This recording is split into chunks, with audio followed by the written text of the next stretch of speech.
I mean, at least the Royals won today. We got that going for us, right? Time for another riveting edition of the Kaufman Corner podcast.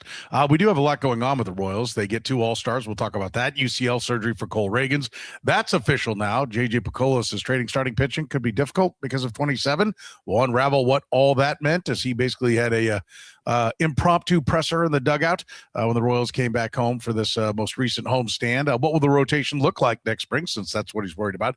We'll talk about that. Who could get traded? Who are the players that should be traded? We'll also talk about how close the Royals are to contending, get into the draft a little bit as well. It's all coming up right here, right now on your Kaufman Corner podcast. You're listening to the Kaufman Corner podcast, the most in-depth analysis of the Kansas City Royals, breaking down the Royals like no one else can. Kaufman Corner is hosted by David Lesky and Soren Petro. David Lesky is an accomplished author and the publisher of the Inside the Crown Royals baseball newsletter. Soren is the award-winning afternoon drive host of the program on Sports Radio 810 WHB in Kansas City. Kaufman Corner is proudly brought to you by Gann Asphalt and Concrete, Kansas City's nationally recognized full-service paving and pavement maintenance contractor, making parking lot problems disappear in Kansas City since 1994. Free consultations, no commissions, in-house crews, and every project comes with a written warranty. Find them online at GannAsphalt.com or call 816-484-3338. Gann Asphalt and Concrete, one contractor, all things parking lot. Now, here are your hosts, David Lesky and Soren Petro.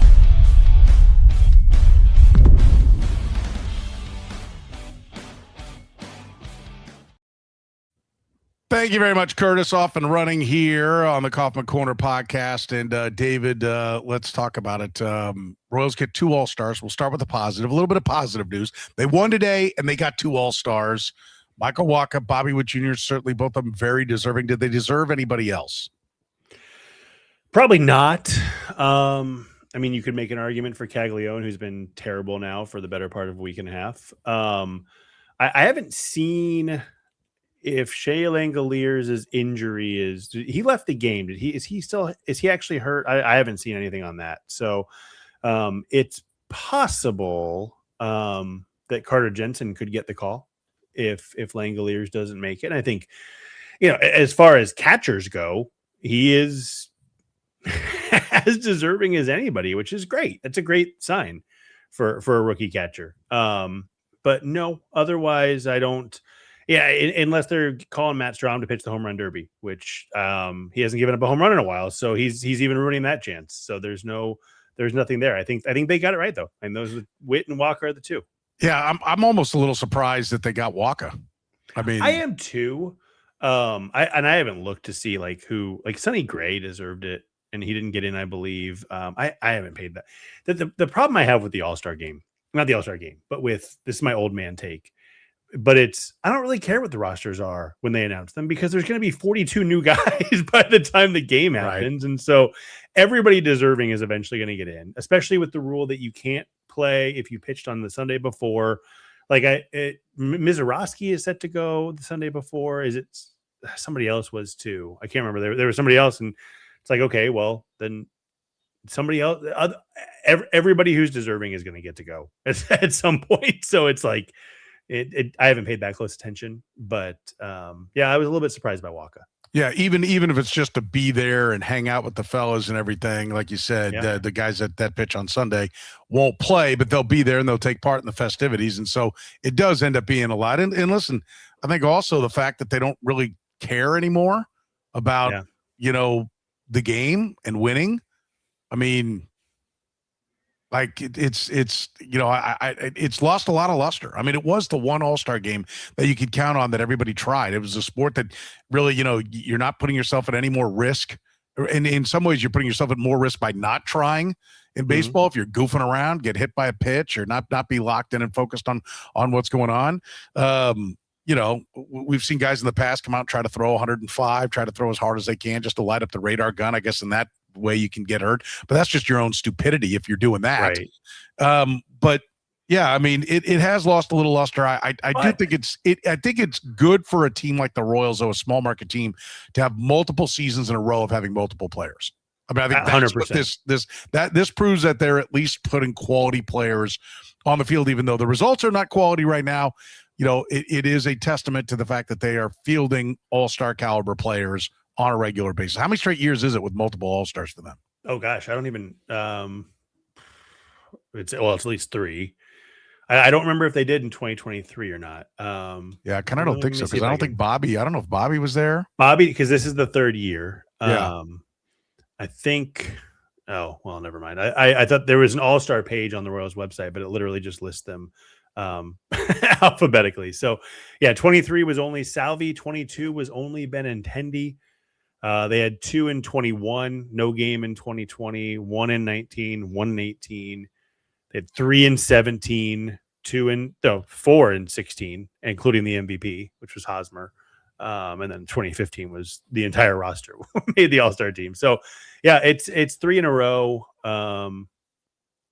And 4 of 6 are with multiple All-Stars, it looks like. Yeah. So, and I yeah, like I said, I think there's some value in that, you know, for them to have that, you know, little run, that streak, I think is important for the franchise to be able to say we've had multiple all-stars, you know, at least this stretch. So kudos to them. I think both guys are really deserving of it. I mean, you know, we know Bobby's, you know, going to get there now. It looks like he's reached the fans acknowledge that he's the best. And so you beat a Blue Jay. I mean, if you can beat the country of Canada, you're there. Right. Yeah, that's going somewhere. But I mean, I think the fans have locked into the fact that, okay, he's the best there is. For Michael Wacha at age 34, you know, to be leading the league in innings, which I'm looking at as black ink right now, batters faced, starts, you know, that's a heck of an accomplishment for a 34-year-old pitcher. And it does speak to it at a time. I know we're going to talk some things that are a little bit frustrating about JJ Picollo here in a minute, but about some of his comments, I think that I think could be perceived as a little bit frustrating by fans. And I would even say, as a fan, I'm a little bit frustrated by him. You know, the Michael Wacha signing was great, and the Michael Wacha recently has been great. You know, I mean, I think it needs to be acknowledged. Well, and I mean, this is he's done exactly. I mean, he hasn't exceeded expectations, I wouldn't say, but that's because expectations were high. He's done exactly what he was signed to do, which you don't get very often. You really don't. I mean, you don't. You occasionally get the surprise. You occasionally get guys who will struggle, but guys who, I mean, if you ask JJ Picollo, all right, you're going to have Michael Wacha signed in the end for 4 seasons, which is what he has right now. And if you could ask for what you get from him, what do you think? Oh, it's about into the 3rd season. I'd say I want about 450 innings, a 3.5 ERA, you know, more 3 to 1 strikeout to walk. Well, check, all that. Like everything that you would ask for is he's done exactly that, which is pretty cool. Yeah, I think it's very cool. UCL surgery for Cole Ragans.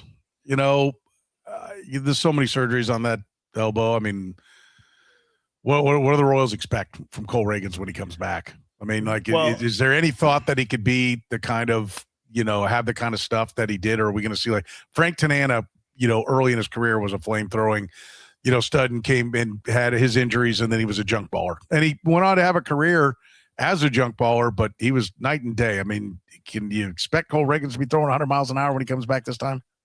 I mean, probably not. The thing I don't know a lot about, because I'm guessing that this is that internal brace procedure, which they never really said. They just said UCL surgery, but it's clearly not Tommy John because it's 10 to 12 months. So if it was another Tommy John, this would be 14 months, 16 months. He may not be back next year at all. I mean, we talked about that. If he had Tommy John, we may not see him till 28. So I don't know enough about this internal brace surgery to know. I think that you'd have to assume not. I think you'd have to assume that he's not going to come back the same that he did. You also wonder a little bit if they fix up what was bothering him. Do they get another 1.5 years out of him? And they run him into the ground and they say he's somebody else's problem when we're done with him, which that's what a lot of good teams do. It's a churn and burn idea, but you know, maybe that's the way. I'm going to stick with what I thought when he got hurt the first time, and that he's going to come back as a reliever. So I'm I don't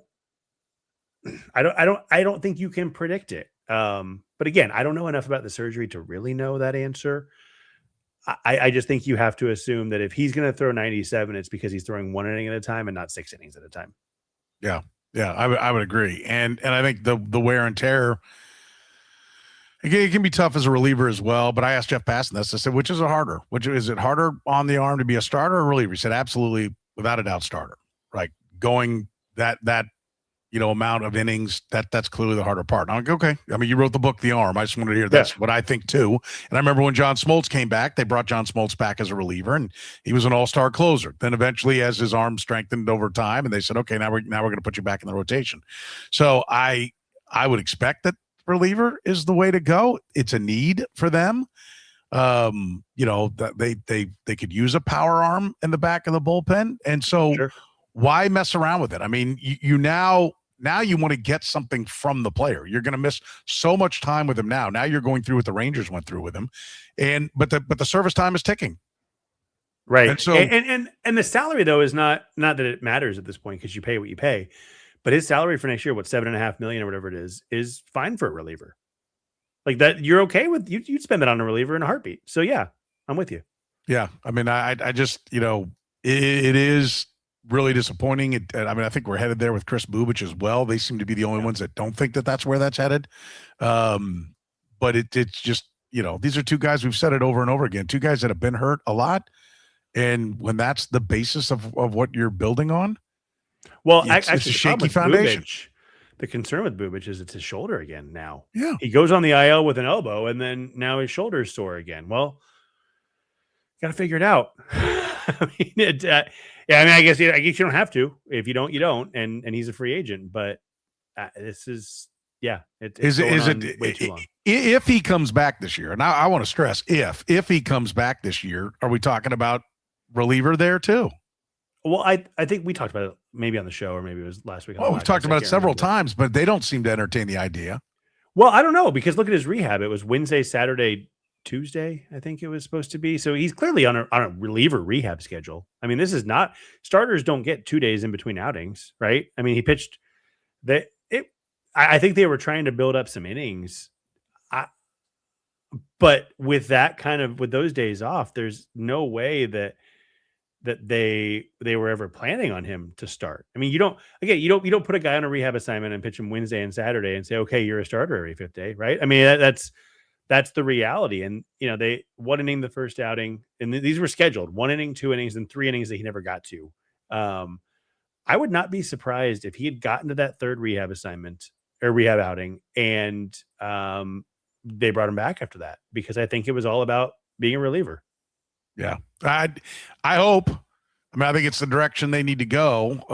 We're going to hear from, we're going to talk about, some of the comments of JJ Picollo. We want to get into that, what he basically had to say regarding where they are going at the trade deadline. I think a lot of people were disappointed in what they heard. I know I was disappointed in what I heard. So, I mean, that to me was a little bit scary. We'll do it after you hear from our friends at Gann Asphalt and Concrete.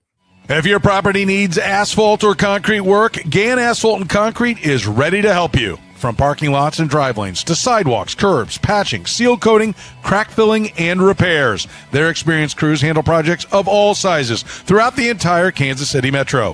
Whether you're fixing problem areas or planning a larger paving project, Gann focuses on quality workmanship and dependable service from start to finish. No matter what shape your pavement is in today, they can help improve it. Request a free estimate and learn more at GannAsphalt.com. Gann Asphalt and Concrete. One contractor, all things parking lots. Italian Delight was the first restaurant to bring true New York-style pizza to Kansas City almost 50 years ago. They sell whole pies or pizza by the slice, or enjoy their classic strombolis, calzones, and sausage rolls. Sandwich lovers, check out their lineup of hot and cold subs, the combo, the meatball, or the Philly cheesesteak, just to name a few. And don't forget the pasta. Their famous lasagna and classic chicken Alfredo always hit the spot. And if you're hungry for lunch, check out their daily lunch specials, starting at under $10. Italian Delight can even cater your next work function or party. Dine in, carry out, or delivery, it's Italian Delight. Located just 3 minutes east of Kansas Speedway at 8145 State Ave in KCK. Check out the menu and order online at ItalianDelightKS.com. Kansas City's own Italian Delight. All right, let's talk about the comments of JJ Picollo. Quote, we want to give ourselves ample time to see if we can make some sort of a run to feel better about the last 2 weeks of July. Most of the action usually happens in the last 2 weeks, talking about trading action. Most of the action usually happens in the last 2 weeks anyway. So I think there's enough time. We as a front office will work internally on the different possibilities that can happen, but we haven't made a determination whether or not we're going to be moving forward in adding guys to the team or taking guys off the team. He also said about the starting pitching that if we move starting pitching, well, now we just got to go find somebody for 27. That really hampers our ability to win in 27. That we'd have to now replace that in addition to was what he was getting at, in addition to whatever else they need to add, which they clearly need to add something because they're down at the bottom of the standings. And so basically he talked like they haven't even determined if they're sellers yet, which I think has a lot of people going, what? And then talking about, well, we can't move starting pitching. Well, what is it you think you can move? What has the value to be moved if it's not Michael Wacha being dangled out there? Yeah, I will say maybe I'm giving JJ too much credit because I like him. I like him. I do too. I agree with a lot of what he says. I was on board with most of the move, like all this stuff. So maybe I'm a little bit on the wrong side here. I think JJ Picollo engages far too much in PR speak. And like the actions say something different than that, right? Like starting, what was it, May 18th or May 19th? They're the last two games of the Red Sox series. The time that you and I both said that was when we were like, yeah, this is done. The Red Sox series was both of our breaking points separately, which I thought was interesting. Yeah. Maybe we've just talked too much, but together that we know each other too well. But the Royals were platooning Jack Caglione and Carter Jensen. The second game of the series, I can't remember if it was 18th or 19th, against Ranger Suarez, Caglione and Jensen played in the same lineup against a lefty for the first time this season. The action said, all right, we're done. We are not platooning these guys because we're done. and so the action said one thing, but then JJ, he comes out and says this. I feel like there's just I think he does this too often. I think he learned this from Dayton Moore, is that never show your hand in an interview. Just always be on the fence. And I don't get the sense from talking to people that the Royals think they're going to be buying. Now, I think we've talked about this before. I think there's an opportunity and I don't even know who it would be. If somebody says, hey, we have this starter who's available for 4 years and we want Blake Mitchell. Okay, they might buy at the deadline because they can get somebody who can help them beyond this season. But they're not buying in a traditional 2026 sense. I think they know they're selling. I've talked to people who say the Royals are constantly on the phone, as much as teams are right now with the draft coming up in less than a week, which again, not to get too far off topic, I still don't understand why the draft takes up so much. Like, they can't have trade talks while they're scouting guys. It's not like you're constantly watching players, but I think it speaks to how much they're brokering deals right now with agents. That's probably true. That's fair. Are we in a position like if there's a guy that you think is going to go one or two, but he's the word is that they're not sure that the money's going to be there. Well, we got to be ready. Where's he at? What's he asking for? How much can we give him? Now it's our fallback. If we go signability early, we'll get into that a little bit more, but that's a fair point. But either way, so these things, they don't talk very much until the draft, which is, I'm still annoyed that they moved it a month plus from where it used to be. But regardless, I've heard that they're in conversations with everybody. Like, this is not a team that, and the other thing too, in that article, it was Annie Rogers. I assume it was Annie who wrote it. Yeah, it was. Yeah, she did. We haven't met expectations at all. That's clear. Look at our record. Know who we have on our roster. Nobody's going to feel sorry for us. What was it? There was another quote. What do we have on this team that's going to help us next year? Where do we help? Where do we need to address things this offseason? I mean, this is a guy, before he got to that quote, this was somebody who pretty clearly was like, yeah, this team stinks. And I think sometimes he just says things that are just far too diplomatic. And it gets him in trouble. And it doesn't, I mean, not really in trouble. It just gets him in like fan viewpoint trouble. Like, ultimately it's what he does that matters. But if they don't know they're buying right now, then they need to be fired yesterday. Or selling, sorry. If they don't know that they're selling this season, then they don't deserve this job. I think they know they're selling. Yeah, I think that they better know they're selling because, we put on the list, should the Royals be targeting 27? Well, they definitely shouldn't be targeting 26. No. Okay, so let's be clear about that. That's one of the reasons that we put it on there is like, it's not 26. It better be 27. It maybe even needs to be 28. And it maybe even needs to be 29, 30 when you're talking about your final year at Kauffman Stadium, which I think you're going to get 2 big years. I think the last year at Kauffman Stadium, you can get a big attendance bump because everybody wants to send the ballpark out, wants to go there and make some more memories for the last time. So I think you're going to get a big bump of the crowds in 30 and then in 31 when you move into a new stadium. If they told me that they're shipping everything out except for Carter Jensen, Jack Caglione, and Bobby Wood Jr., like I would be like, okay, I see what you're doing. I follow where you're going. Let's try to be competitive in 29, 20, maybe 28, show some signs, competitive in 29, 30, definitely we're there for a year late. We're ready to go in 30. I would get it.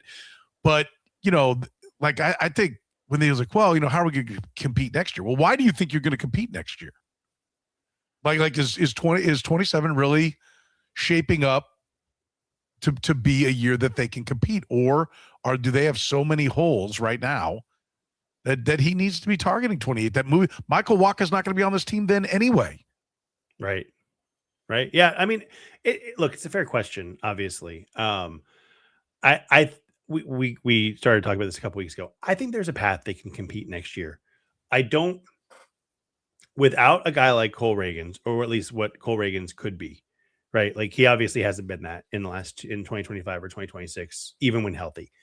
But without a guy like him, I have a very difficult time seeing them be a championship contender.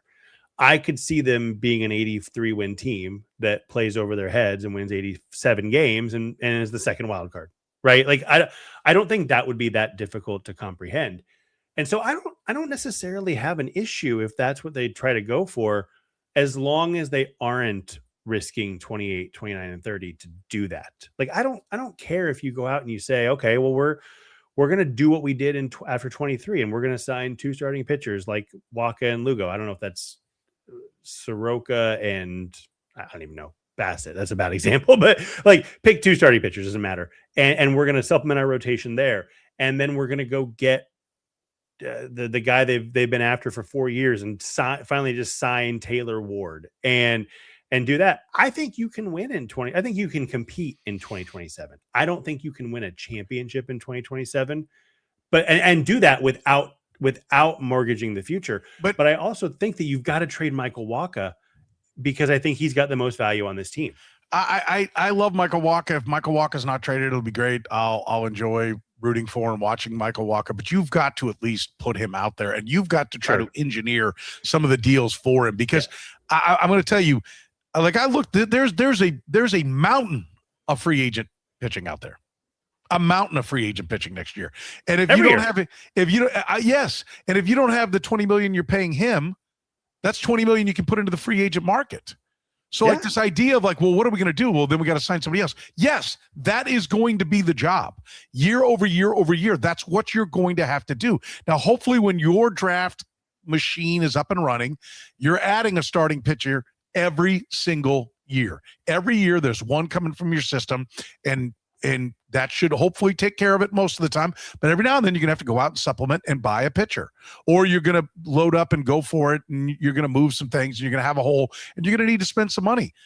Like acting like, oh my God, it's another thing on our list we got to do. Then you got to do it. But your system is not producing anything that's helping right now, other than the guys that are already here, right? There is nothing ready to go. So you have a dearth of talent. And I'm not even saying that you'd go out and just have to go get AAA guys, because that's what they're lacking, AA and AAA.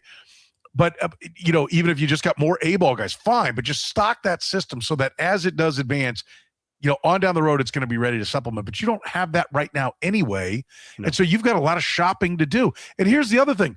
I'm tired of hearing about the Cole Ragans ace factor. It's great that you got him. It's great that he was an ace.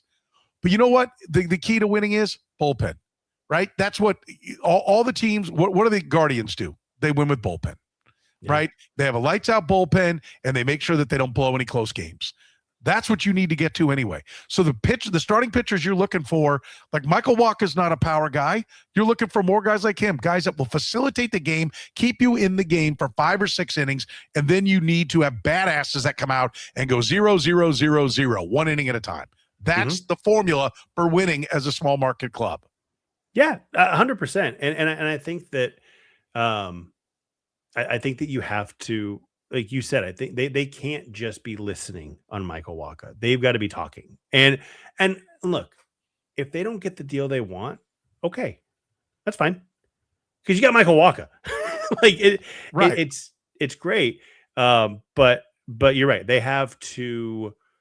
The bullpen is obviously the biggest thing, and that's the area that you look at and you go, okay, if you look at going into the season, where were we blind? It's that, well, Urseg can get back to striking guys out, Estevez can get back to striking guys out, Strom was striking guys out, so that's just I think a down year for the player, maybe the end of the line for the player, I don't know, but I mean they don't have strikeout stuff. And we talked a little bit about it when they signed Alex Lang. That, okay, this is a guy who gets strikeouts. That's nice. Nick Mears gets strikeouts. That's nice. Well, they haven't done it. So there are some other issues there. But that I think that's the area that, to me, is where I was the blindest on this team. Injuries, too, obviously. I mean, you can't predict the injuries that they've had, which have not allowed them to climb back in the race. We talked about it. They weren't good before the injuries, but then all those guys being hurt means they can't get better. They can't come back now. Whereas maybe I don't think they would have, but maybe they could have. But they got to fix the bullpen. They've got to go get power arms. They've got to, you need more guys. Like, they bring up Beck Way, and it's a breath of fresh air. He's not even that good because he's a power guy who gets swing and miss. It's nice to see. And they need 8 more of that. Yes. By the way, Michael Wacha has a club option for 28. I keep saying he's not going to be around, but that's true. It's a club option. So, and it's only 14 million, drops from 17 down to 14. So it is more the way he's pitching right now. You're planning on exercising that option. So there is 2 more years, but that's also what makes him more valuable. That's also what makes him valuable. And 14 million is nothing for baseball. Yeah. And again, neither one of us are saying he has to be traded. We're saying he can't be off the market. Yes. Right. If you don't get and I get that he has more value than just what his numbers are because he likes it in the Midwest. He's chosen to stay in Kansas City. And I do think that's an important element to have in your clubhouse beyond just what he gives you up on the bump, which is very good right now, by the way. But yeah, it's real quick. Can you imagine anybody before the season thinking Wacha would be bad? I mean, come on. Wow. What idiot would say that? What idiot would say that? The rotation next spring will be what? I mean, it's like you're looking at it right now, right? Like, this is the rotation. They keep once Kolek comes back from the bereavement, then you have Wacha, Lugo, Cameron, Kolek, Avila. You have those 5, and then you've got midseason help. I hope that Cole Ragans comes back to the bullpen as well. That's where I'm sitting. But you've got midseason help of some sort, either more depth of the bullpen or if they're going to start him, they put him into that rotation. Bergert maybe sometime late next year. Yeah, his Tommy John was early May. So is that what it was? About? I think it was. So All-Star break-ish. Yeah. So around now. Then the question is Churio rocketing up? Could he be the guy that helps you at the end? Yes, you probably need to sign a starting pitcher. That's now that the problem is that you're now sending Kolek or Avila back down. But I mean, like, I don't think the rotation's quite as dire as they think, especially with the quantity of free agent pitching that's out there. Or is Avila to the bullpen, and that's one of the power arms. Which we've today's been rooting for that. Right. Today's start, I go back and forth. Maybe the national start or today. This was one of his 2 best starts. Mm-hmm. Command was there, efficiency was there. This was as good to me as he's looked. I thought he looked better than in the national start. He did go a little deeper in the national start. But I still see a reliever. And so, yeah, I'm with you there. They, like you said, Ragans, Berger, Shields, and Chorio could be moving up. Lampkin, I don't know. Have you heard anything on his injury? Because all I'm told is it's being cautious, and he's on the 60-day IL in AA. That's all I know. I have not. And, transfer from the 7 to the 60-day on June 10th while he recovers from an unspecified injury. I'm going to tell you this. Can't be good. Yeah. It feels not great. Like, why is it unspecified? Is it that the guy just dead arm? I don't know. Why wouldn't you say it if he, I don't know. So that's a little bit odd. There are some other guys who could, Noah Cameron wasn't really he's kind of on the radar, but he wasn't on the radar a couple years ago, so there are guys who could pop up, but you're right. I think that by the time you get to July 15th, the end of next year's All-Star break, there is a possibility of some options appearing. Do you want to stop those options? I mean, for a run at 83 wins, I don't know. Yeah, I mean, you did the back-to-back winning seasons. You accomplished that last year. This year, it's about okay. We're gonna pull back and get our resources. Well, that's what it needs to be now. Is we're gonna maximize our resources. The other thing I think I'll be curious what our conversation is like 1 month from today. Deadline's August 3rd. We talked before the deadline and had no idea about Bergert and Kolek, and maybe they pull something off where they do something similar to that at the deadline, and we're having a totally different conversation here. But as of right now, this is what we're looking at. Yeah, this is what we're looking at. All right, I want to take one more break here. We're going to get into, what is the value with some of the guys that they could trade. Who else besides Michael Wacha are some of the possibilities? We'll do it after you hear from our friends at Italian Delight. Italian Delight was the first restaurant to bring true New York-style pizza to Kansas City almost 50 years ago. They sell whole pies or pizza by the slice, or enjoy their classic strombolis, calzones, and sausage rolls. Sandwich lovers, check out their lineup of hot and cold subs, the combo, the meatball, or the Philly cheesesteak, just to name a few. And don't forget the pasta. Their famous lasagna and classic chicken Alfredo always hit the spot. If you're hungry for lunch, check out their daily lunch specials, starting at under $10. Italian Delight can even cater your next work function or party. Dine in, carry out, or delivery, it's Italian Delight. Located just 3 minutes east of Kansas Speedway at 8145 State Ave in KCK. Check out the menu and order online at ItalianDelightKS.com. Kansas City's own Italian Delight. Your parking lot says a lot about your business. Cracks, potholes, faded striping, and damaged concrete can create safety concerns and leave the wrong impression with customers. Gann Asphalt and Concrete helps Kansas City businesses protect their properties with asphalt paving, seal coating, crack filling, parking lot striping, concrete work, and repairs. Their experienced crews deliver quality workmanship and dependable service on every project. Whether you need routine maintenance or a complete parking lot overhaul, Gann is ready to help you. Get started today with a free estimate at GannAsphalt.com. Gann Asphalt and Concrete, one contractor, all things parking lots.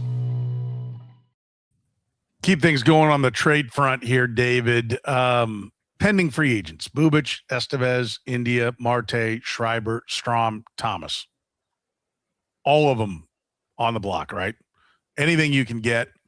Yeah, on the block. I mean, obviously, Bubic, Estevez being hurt, India being hurt, they're not getting anything. But the other three, they're all Strom. If you can get anything, like all those guys, no doubters. Yes. All moved. I'd be shocked if they're in Kansas City on August 3rd, I guess. Isbell, Lugo, Mears, Perez, Salvi. Any reservation about, I don't know what you're going to get for Salvador Perez in his sub 600 OPS.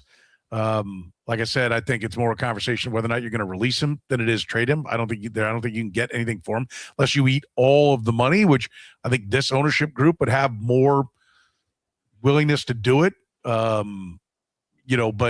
I don't think they're going to move Salvi, and that's okay. It's fine if what you want him to be is a career Royal. He didn't play a couple of games in a row. They're finally starting to settle into using him, I think, the way he needs to be used based upon what he's performing at. Whether they had a conversation with him or not, I don't care. But Isbell, Lugo, I mean. Lugo, real quick, I'll just say, I don't know if he has value at this point. I mean, he does. If you eat money. Yeah, that's true. You have to eat money. At $20 million a year for a guy who, look, the numbers are better than you'd think. Like, you watch him pitch and you're like, this guy's done. And then you look, he's got a 4.20 ERA, which is fine. I have a hard time seeing that moving though. I just don't. I don't know. And I think that he's a guy who you say, look, we're not going to get a return and we need a body in 2027. And so let's just keep him. There was interest in Isbell. Now, Isbell is interesting. Did you see that he had a setback? Shocker. Another Royal had a setback in their return from injury. Yeah. It's just weird. Now, he did not a real setback yet. They still think he's going to go out on Tuesday instead of today on a rehab assignment. So we'll see. But he had some soreness after he ran on, Tuesday or Wednesday. Doesn't matter. So he didn't go out on a rehab assignment today. They hope that he and Vinny will go out on Tuesday to Omaha. I assume to Omaha, maybe somewhere else. But Yeah, I think there's value in Isbell. They've been playing without him, which I think helps make it easier to trade him. Not that it should. I mean, they're bad, so whatever. But of course, they would also be playing without him and Lane Thomas, which that changes some things. But there's a lot of teams who could use a fourth outfielder, who could use a better defensive center fielder. The center field defense is really important, especially in the bigger parks, I feel like. And so you look, I'm looking at the list right now, that some contenders with bad center field defense, at least by defensive runs saved. The Yankees, the Cardinals have not been good. The Astros, they just sent down their opening day center fielder, so maybe they're a team. I mean, the Blue Jays have Dalton Varsho, but I don't know. I think there are some possibilities there at least. So I think Isbell, if he comes back, I don't know, by a week and a half before the deadline, I give it 60% or 50-50 he's moved. I'll say that. I'll say 50-50 that he's moved. And you can get it. Like Cedric Mullins last year brought back some okay prospects. Now, Isbell's not having as good of a year as Mullins was, although he was already declining in the season. But yeah, I think he could move. I don't think Nick Mears gets moved because he is there's been no news. He continues to not be healthy like every other Royals pitcher. So, yeah. Yeah, and then Lang, Massey, Pasquantino, Waka, they're up after 28. We know injuries obviously are part of the equation there with Pasquantino, but you want somebody who... Yeah, I see Pasquantino more as an offseason move. Mostly because of the injury than anything, but just because he's a guy, to me, if you're an opposing team, if you're trading for Vinny Pasquantino, you're in team building. I don't think you're in team building in July or early August. I think that you're adding to your team to try to get guys who can help you. And handmade injuries aren't great for power. We've seen some guys like Corbin Carroll's come back and been fine. So I don't know, maybe there's some advancements that we don't know about, but it's I think he's more of an offseason. Massey's interesting to me because, I mean, have you looked at the second base numbers in baseball this season? It is brutal. And he plays really good defense. If you cut down qualified plate appearances to 200, Michael Massey is not in bad shape on this list. I mean, maybe it's under 200. Oh, there he is. His 422 slugging percentage is 8th best in baseball among second basemen. If you want if you want Brandon Lau light, basically, there's got to be a market for that. You would think, but don't you think? Well, he's controllable, so the Royals aren't going to put him out there. And this is the kind of deal, like if you get somebody who's calling about Massey, you have to be receptive, and if they give you quality prospects, you have to do the deal, and then you have to be confident that you can find a second baseman someplace else. Absolutely, and I mean, if the Padres aren't going to make this deal because they don't, well, they might need some help too. But I mean, if you get if you get Bergert and Kolek for Massey, or some other teams, Bergert and Kolek, say yes before they can take that back. I love Michael Massey. I love the person. I love that. I love the work. I love that he provides power. I love his defense at second base. I'm a big Michael Massey fan. Trade him. Trade him if you get those guys. But if they would move a Lang, a Massey, a Pasquantino, Waka, Collins, and Urseg are beyond 28, if they move that to me says that they are now transactional, that they are now looking at the big picture. It's not all of them, a couple of them. No, any of them. If you move one of them, and I will believe. Otherwise, it's just about like controlling, contracts, controlling years of service time. Like, go get better, right? Go get better talent. I mean, I think it's absolutely what they should be looking at. I'm fine if they say, hey, we're not going to Lucas Urseg. That's the definition of trading low. Okay, don't trade Lucas Urseg. That's fine. Like, I have no problem with that. Get him right and trade him next year or in the offseason or whatever. But you're right. They need to move somebody from that list. Yeah. I just find it hard to believe that of all the teams that are in it, nobody's going to come. There's nothing on the Royals roster that somebody needs, that no one needs, and that no one will give you something that can make you better for the long haul. Like I find it impossible to believe, right? Like I don't want to hear about some 24-year-old A-ball pitcher being acquired for Lane Thomas. Like I'm not interested in that. I want a core piece to be found at the trade deadline. Yeah, that's what I want to see happen. And to be clear, I not to speak for you, but I think you're fine with the 24-year-old A-ball piece for Lane Thomas. Well, yeah, I am, but I'm saying I don't want that to be it. Yeah, here ended the list. Yes, I mean, I just want to make it clear that yes, that also needs maybe at 24, but whatever for Lane Thomas.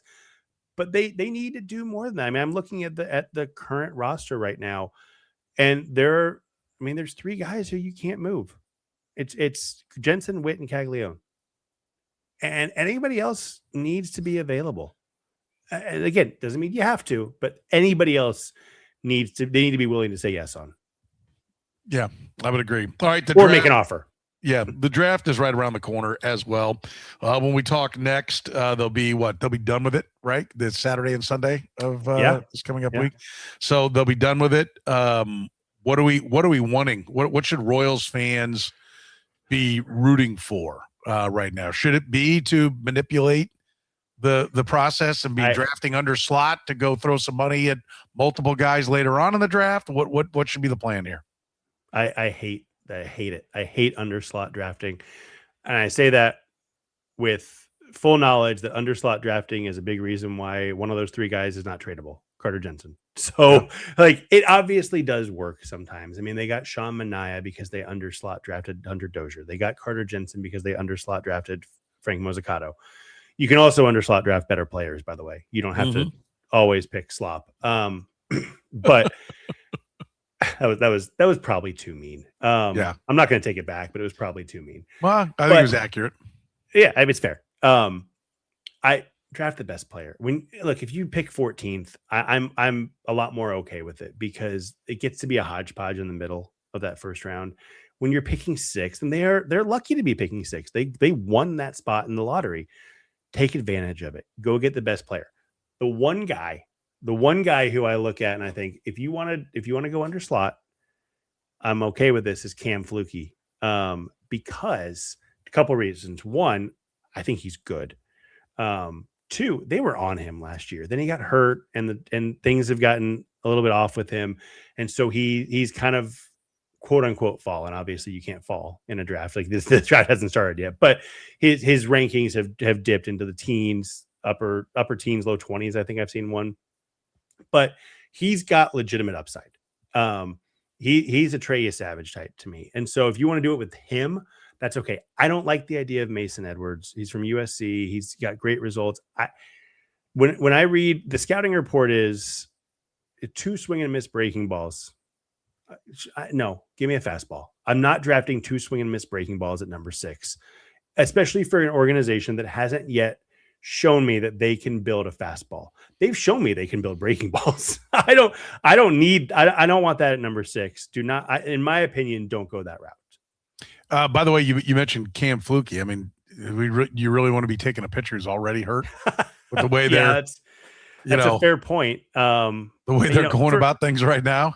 I'll tell you the 2 names that I never said this before on the podcast, but Eric Booth Jr.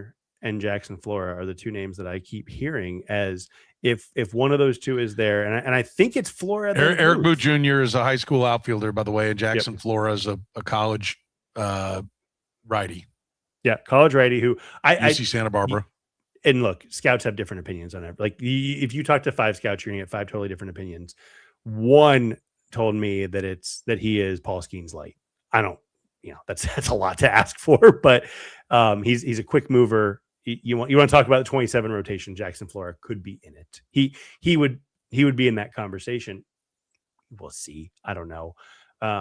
But then Drew Burris is the other name that keeps popping up now. And Baseball America this is another quote that we could spend hours on. We're not going to, but Drew Burris is a pick because the Royals are unhappy with the way the major league team has gone this year. So they want somebody who can get there quickly.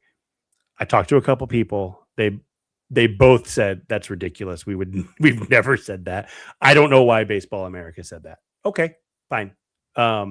Drew Burris is also a legitimate prospect who could go number 6, no matter the reason. But he's the other name that I keep hearing now. Grady Emerson, high school shortstop, supposed to be gone before it gets to him. Yeah. I'm reading our buddy Keith Laws, and then Jacob Lombard. I've heard for a while the Royals would love to get Grady Emerson or Lombard. If Jackson Flores is available, I think they'd take him. I don't think they'd take Eric Boo Jr. If everything fell apart. I think they could go Gio Rojas to sign him at a discount. But in his mock draft, he's got Jacob Lombard, shortstop. So high school shortstop, but a high school shortstop that is going to be 19, I think. 19, yeah. So he's not on the young side. And with bloodline, but Bobby Wood Jr. was Bobby Wood Jr. was an older high school player when they took him. Because I know everyone's looking for that 17-year-old that's young, thinking that there's a big, big curve. All high school guys are pretty young, but I mean, the point is if you're 18 plus beating up on 16-year-olds, it makes a big difference. It does. Right? That's basically what it is. So. I have not heard a whole lot of Lombard to the Royals and people I've talked to. Okay. But that doesn't mean it won't happen. Obviously, I mean there are a lot of variables. I think we know that Chalowski's going to be gone, Lackey's going to be gone. Other than that, I think Emerson's going to be gone. I'm pretty sure he will be gone. So they're going to have their pick. It's Flora, Booth, Lombard. If they want to go with Mason Edwards or Cam Flukie or, I haven't really heard too many other names in that spot. AJ Gracia was there a while ago, but I haven't heard him much lately. I don't think he'll be there. But the other thing that we have to keep in mind, they have pick 30 also, and so they do have a second first round pick, which is helpful. So we'll see, and we'll like you said, we'll know next time we talk. Well, I think that's one of the reasons why people are wondering, are they going to play with the money? Because they've got a pretty big pool of money with those two picks, and so could they be looking to make some deals, cut some deals, get some guys trying to tell everyone else they're going to college and then swoop in for some bucks at the very end. I think that's one of the things people will be looking at with them come draft day. So listen, if you are looking to make a good last impression with your company, make sure that parking lot looks great and is nice and smooth. Plus it cuts down on problems like accidents. There's liability issues with that. Gann Asphalt and Concrete, for over 30 years, Gann Asphalt has helped Kansas City businesses maintain safe, professional-looking properties. Whether you need asphalt paving, crack sealing, concrete repairs, or parking lot striping, Gann delivers quality work you can trust. Visit GannAsphalt.com for a free estimate, and our good buddies at Italian Delight. First restaurant to bring true New York-style pizza to Kansas City almost 50 years ago. That's right. They brought it to Kansas City. Plus, don't forget about those lunch specials starting at under $10. Renee's insane, but he does it.